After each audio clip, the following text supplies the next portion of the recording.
Bonjour à toutes et à tous. Bienvenue dans ce nouvel épisode du podcast Athlé en Bretagne.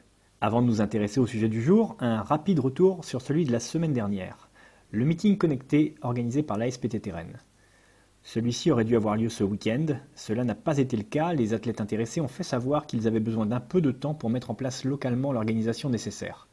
Ce meeting connecté n'est donc pas annulé, il est bien reporté, afin de laisser le temps à chacun de se préparer tant sportivement qu'en termes de logistique. En conséquence, n'hésitez pas à vous manifester auprès de la SPTT Rennes, toutes les informations utiles vous seront données. Venons-en à présent au sujet que j'ai choisi de mettre en avant cette semaine. Je m'efforce d'aborder ici toutes les disciplines de l'athlétisme, je n'avais pas encore parlé d'une des plus belles d'entre elles, je ne suis pas objectif puisqu'il s'agit de la mienne, la marche athlétique. La réponse de la commission régionale de marche à l'absence de compétition s'est donc appuyée sur la notoriété dépassant d'ores et déjà les frontières bretonnes du challenge Mario Gatti, pour en proposer une version virtuelle à visée nationale. Le challenge Mario Gatti, qu'est-ce que c'est? Quel bilan tirer de cette première expérience? Les réponses dans cet entretien avec Émile Herry, coprésident de la commission régionale de marche.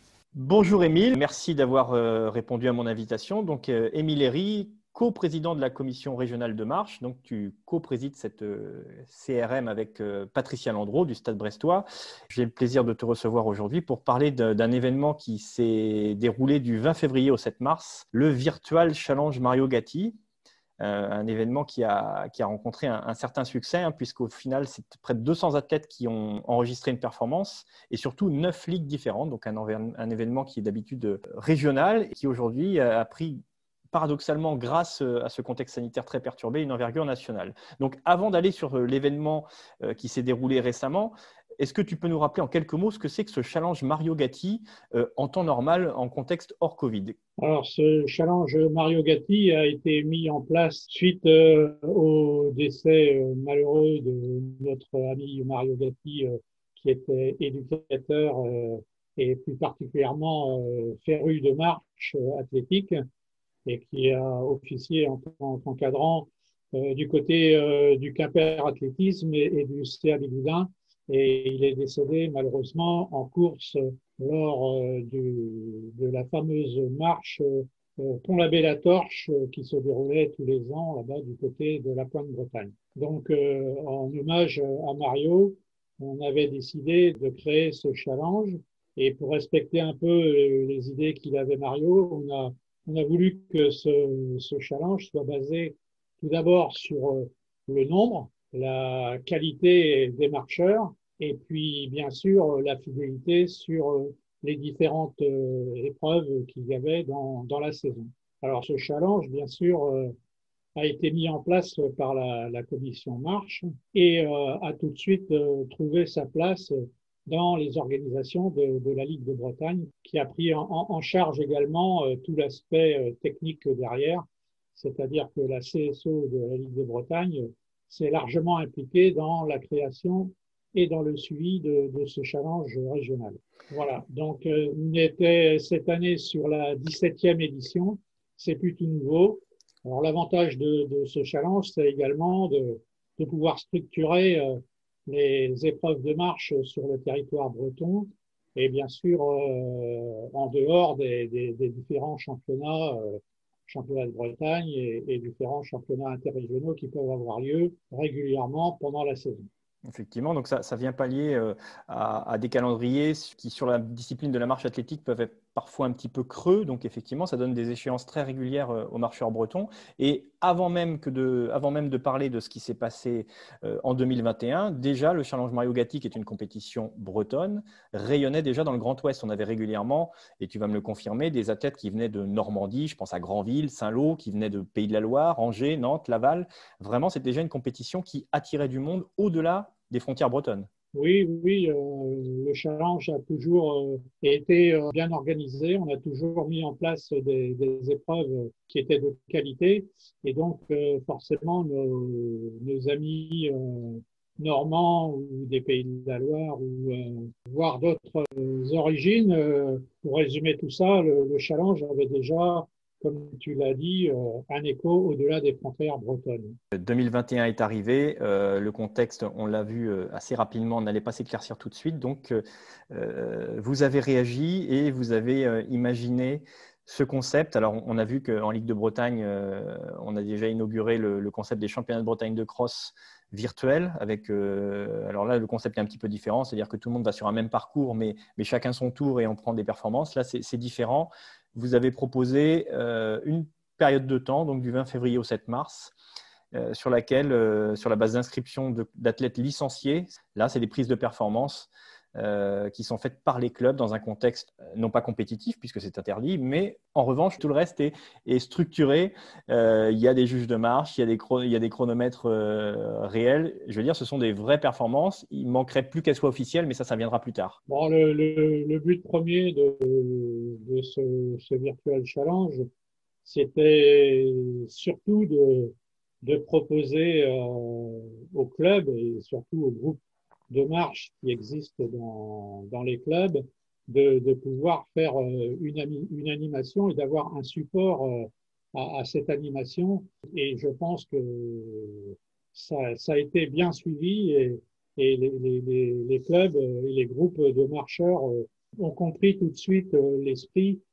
Alors, c'est sûr que il faut, dans le cadre du challenge Mario Gatti virtuel, oublier tout simplement la performance. C'est plus le cadre de l'animation qu'il fallait privilégier et non pas la performance chronométrique, sachant que pour les clubs qui ont participé, les chronos faits dans les conditions type compétition peuvent quand même apporter un réel point sur l'état de forme des troupes et des marcheurs des différents groupes français. Toi, Émile, tu es licencié à l'Athlé Pays de Fougères. Tu as supervisé justement la participation de ton club à ce challenge Mario Gatti. À ce titre, est-ce que tu peux nous expliquer concrètement comment à Fougères ça s'est passé? Combien il y avait d'athlètes? Quelles étaient les conditions? Concrètement, est-ce que tu peux nous permettre de visualiser quelque part la façon dont s'est passé sur un site ce challenge Mario Gatti virtuel? Alors pour ce qui concerne l'athlé Pays de Fougères, puisque on a deux sections, celle de Fougères et puis celle de Saint-Marc-le-Blanc.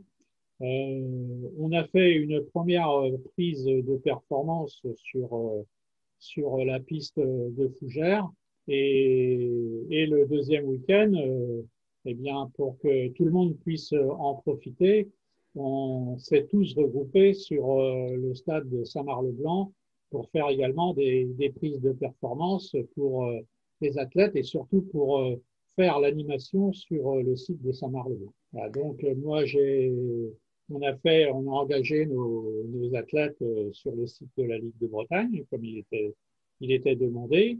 Puis, nous avons collecté les différentes performances que nous avons remontées à la CSE Bretagne, qui s'est chargée, avec Alain Talarmin, le président, de constituer la virtuelle compétition et de classer tout le monde. Et alors, c'était quoi la réaction des athlètes? Ils étaient contents de se retrouver, alors même si ce n'était pas un contexte compétitif, mais ils étaient contents oui, oui. Un athlète est toujours un compétiteur dans l'âme, donc dès qu'on a proposé ça, tout le monde a adhéré et l'ensemble des athlètes qui habituellement participaient au challenge, eh bien, on les a retrouvés dans le cadre du virtuel sur les pistes, sur la piste, aussi bien à Fougères d'ailleurs que dans les autres clubs de Bretagne qui habituellement étaient habitués à participer à ce challenge. Là, on a vu que c'était un succès au niveau de l'animation. Est-ce que là, tu prends ta casquette de coach, en tous les cas d'hommes qui apprécient la qualité des marcheurs et des marcheuses? Est-ce que tu trouves que l'état de forme des différents athlètes est satisfaisant ou est-ce qu'il y a eu quelques dégâts liés aux différents confinements? Pour moi, les performances qui ont été réalisées et remontées, parce que même si c'est du virtuel, je rappelle qu'il faut quand même que le marcheur fasse son épreuve et réalise sa performance. Donc, il y a quand même une partie qui est physique à réaliser et des résultats qui ont été remontés. Pour moi, les résultats sont relativement bons, voire de très bonnes performances pour certains athlètes. Mais cela ne m'étonne qu'à moitié parce que Il faut savoir que les athlètes, ils continuent quand même, dans la mesure du possible et dans la mesure où les conditions peuvent se mettre en place, continuent à s'entraîner correctement. Ils sont pleins d'énergie et sur des épreuves très courtes comme le 3000 et le 5000 mètres qui étaient proposés aux athlètes, eh bien, ça va très vite et forcément, les chronos sont tout à fait intéressants et les tests sont intéressants pour les entraîneurs de club. Ça, c'est le bilan, on va dire, global. J'ai envie de m'attarder, moi, sur deux athlètes. J'en ai identifié deux et ce sont des minimes toutes les deux. Alors, je vais parler de la Malouine Chloé Leroc, alors que j'avais, moi, déjà repéré à l'occasion des différentes compétitions, qui est une minime première année, me semble-t-il, qui a, depuis toute petite, qui a un super style, vraiment un style très délié, très, très mature malgré son jeune âge, qui a réalisé 14,50 sur 3000 à l'occasion de ce challenge Mario Gatti. Donc, pour une minime, c'est super, hein, parce que pour fixer un peu les choses, le record de France minime sur 3000 mètres marche, il est à 14,36, donc 14,50. Bien sûr, on ne va pas faire de comparaison directe. Hein. Ce n'est pas une compétition, mais quand même, ça fixe les choses. C'est une très, très belle performance.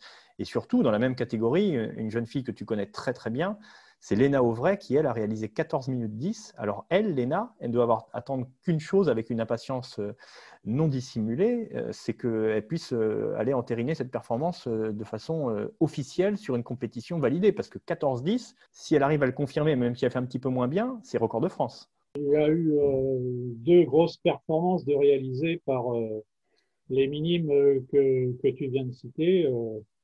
Chloé Leroc pour le CGF Saint-Malo. Chloé qu'on avait vu sur les tours réels du côté. La première fois que moi je l'ai vue, c'était du côté de l'Armor-Plage. Je ne sais pas si tu t'en souviens, tu devais être Si, avec tout moi. à fait. Et effectivement, comme tu l'as dit, Chloé a des super qualités avec une technique bien en place pour son âge et qui lui permet d'ailleurs d'aller très très vite et c'est en partie dû à cette technique bien placée. Donc là-dessus, il y a pas, ça m'a pas étonné plus que ça, même si c'est un très bon temps qu'elle a fait, de l'avoir réalisé cette performance. Alors forcément, comme tu disais, et il faut remettre tout ça en contexte. Forcément, si c'est sur une compétition nationale qu'il faut réaliser la même performance, il y a tout l'enjeu qui rentre en ligne de compte et forcément les conditions sont totalement différentes qu'à l'entraînement, tranquillement, avec ses entraîneurs. Et ceci est valable également pour Léna qui a réalisé une super performance. Et j'étais sur place lors de cette performance que j'ai contrôlée. Et je peux dire que ça a été fait dans la règle et dans la sans trop de problèmes. Forcément, c'est assez impressionnant parce que ce sont de très jeunes athlètes qui, là, ont réalisé de très, très belles performances et qui augurent, bien sûr, pour les saisons à venir, parce qu'il faut se rappeler que les minimes, ils viennent juste d'entrouvrir la porte de leur carrière et il faut monter toutes les étapes sans griller quoi que ce soit pour atteindre la catégorie espoir et senior pour pouvoir vraiment réaliser et atteindre le haut niveau. Eh bien, on attend donc avec impatience les premières compétitions officielles tant pour Chloé Leroc que pour Léna Auvray. On verra, il n'y a que la compétition officielle qui nous permettra d'avancer sur le sujet. On va revenir sur cette expérience du Virtual Challenge Mario Gatti. Est-ce que tu peux, alors que le classement a été publié, on va quand même le dire, c'est le Saint-Brieuc Athlétisme qui l'a emporté, hein, ce challenge qui conjugue, comme tu l'évoquais au tout début de notre entretien, qui conjugue la qualité et la quantité. Hein. Il ne suffit pas d'être nombreux pour gagner et il ne suffit pas non plus d'avoir des athlètes de très haut niveau, il faut les deux. Donc le Saint-Brieuc Athlétisme l'a emporté et il l'a emporté juste devant l'EFS Reims Athlétisme pour donner la dimension nationale de ce challenge. Donc est-ce que tu peux, une Oui, semaine après la fin de ce challenge, en dresser un bilan et l'US Bazas qui qui complète a le pris podium? la place sur ce podium. L'US Bazas, qui est un club de la Nouvelle-Aquitaine, donc la Bretagne, le Grand Est et puis la Nouvelle-Aquitaine sur le podium. Au pied du podium, on retrouve la Normandie avec le pays de Saint-Lô Athlétisme Et un tout petit peu plus loin, à la 5e place, le Grac Athlétisme, qui est un club du Grand Est, là-bas du côté, qui se situe du côté des Ardennes. Puis l'US Banalec, qu'on connaît bien, qui est habitué au réel challenge Mario Gatti. Nos amis ligériens Nantes Métropole Athlétisme, qui, je signale au passage, je ne sais pas si tu as vu ça, j'ai vu Je ça au sais ce que niveau tu de vas la me dire, Émile. Je sais ce que tu vas me dire. On a un champion d'Europe au Nantes Métropole Athlétisme depuis hier. voilà, on peut le souligner au passage, c'est toujours bon à prendre, comme on dit. Et puis à la 8e place, donc finaliste, l'Athlé Pays de Fougères, qui a tenu sa place dans ce challenge ouvert à toute la France, donc 30 clubs classés, plus de 200 engagés, 9 ligues présentes sur ce tour du challenge. C'est une réussite au-delà de notre imagination au départ. Alors, je vais juste revenir, parce que je l'ai évoqué trop rapidement. On va lui rendre l'honneur qui lui revient. C'est Martin Gaudret du Nantes Métropole Athlétisme qui, hier, à l'occasion des championnats d'Europe de sport adapté qui se déroulaient à la salle Pierre Quinon à Nantes, qui a remporté le titre. Donc, Martin Gaudret, le cadet du Nantes Métropole Athlétisme, qui est devenu champion d'Europe de la discipline en sport adapté. Donc, c'est une belle satisfaction. C'est un habitué, lui, Martin, du Challenge Mario Gatti en temps normal. Donc, ça me fait plaisir de Et, pouvoir évoquer son nom à cette occasion. Tu viens de nous dresser un bilan extrêmement positif de cette initiative. Alors, le Challenge Mario Gatti avait déjà sa petite notoriété, hein, comme on a pu l'évoquer un peu plus tôt. Est-ce que j'imagine, enfin là, en même temps que je pose la question, j'ai l'impression d'y répondre, mais la notoriété de ce Challenge Mario Gatti, déjà qui rayonnait un petit peu sur tout le Grand Ouest, vu le succès rencontré, vu la composition du classement que tu nous as détaillé jusqu'à la 8e place, on voit que de nombreuses ligues sont représentées et ce ne sont pas que des ligues de l'Ouest. Donc la notoriété du Challenge Mario Gatti sort renforcée de cette expérience. oui, bien sûr, depuis le début de ce challenge, c'est vrai que le milieu de la marche a toujours regardé avec intérêt le fonctionnement de ce challenge. C'est vrai que très rapidement, on a monté en charge au niveau du nombre d'athlètes, au niveau de la qualité aussi des performances, mais surtout du nombre d'athlètes présents sur les différents tours. On est régulièrement à plus d'une centaine de performances sur chaque manche du challenge. Et c'est vrai que ça commence à prendre de l'envergure. Et puis surtout, les différentes ligues au travers de la France ont toujours été étonnées du résultat et de l'accueil de ce challenge au niveau de Bretagne. Alors pour conclure notre entretien, il était écrit sur le règlement du Virtual Challenge Mario Gatti qu'en fonction, je cite, hein, en fonction de l'engouement des clubs, une deuxième manche pourrait être mise en place sur le mois de mars avec des distances différentes. L'engouement des clubs, il était là. Est-ce que la deuxième manche est dans les tuyaux? Alors la deuxième manche, elle est, je dirais, juste au bout du tuyau. Personnellement, j'aimerais ne pas pouvoir la faire, tout simplement parce que si on la fait, ça veut dire que le calendrier, malheureusement, sur la période d'avril, sera énormément bousculé, voire annulé pour la plupart des épreuves qui sont programmées. Personnellement, j'aimerais bien pouvoir enfin faire un tour au moins sur Banalec pour proposer aux Bretons de se retrouver en réel sur la piste de Banalec, puisque c'était programmé pour le 25 avril. Maintenant, on est très pessimiste. Enfin, moi, je suis très pessimiste sur l'avenir de notre calendrier, sachant que les conditions sanitaires ne se sont pas vraiment améliorées. On ne sait pas du tout si sur avril, les compétitions qui sont encore sur le programme, si malheureusement,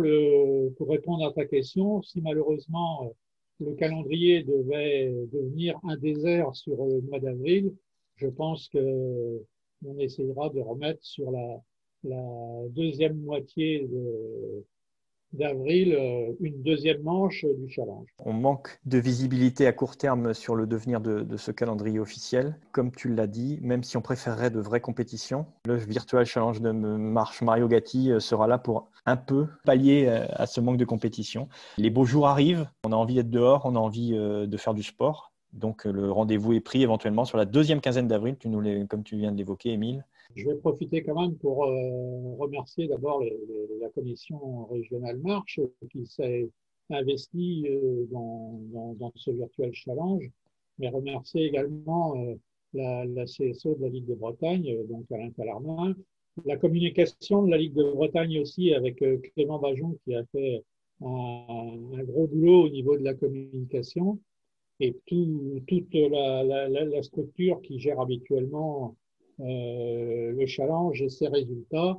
Donc voilà, il y a un petit peu de travail derrière. Nous, on le fait vraiment avec envie de réaliser quelque chose pour les clubs.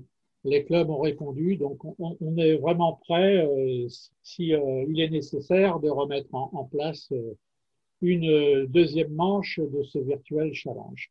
Mais écoute, merci beaucoup, Émile.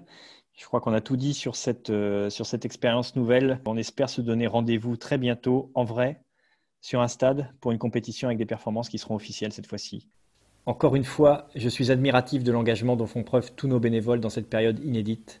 Mesurons la chance d'avoir dans nos clubs de vrais passionnés qui donnent leur temps sans compter et qui n'ont pour seul objectif que celui de conserver la motivation des athlètes. Je les en remercie, c'est grâce à eux que tout sera prêt à repartir le jour où cela sera permis. En attendant ce jour que j'espère pas trop éloigné, continuez à faire de l'athlé, continuez à parler d'athlé, continuez à aimer l'athlé. À bientôt.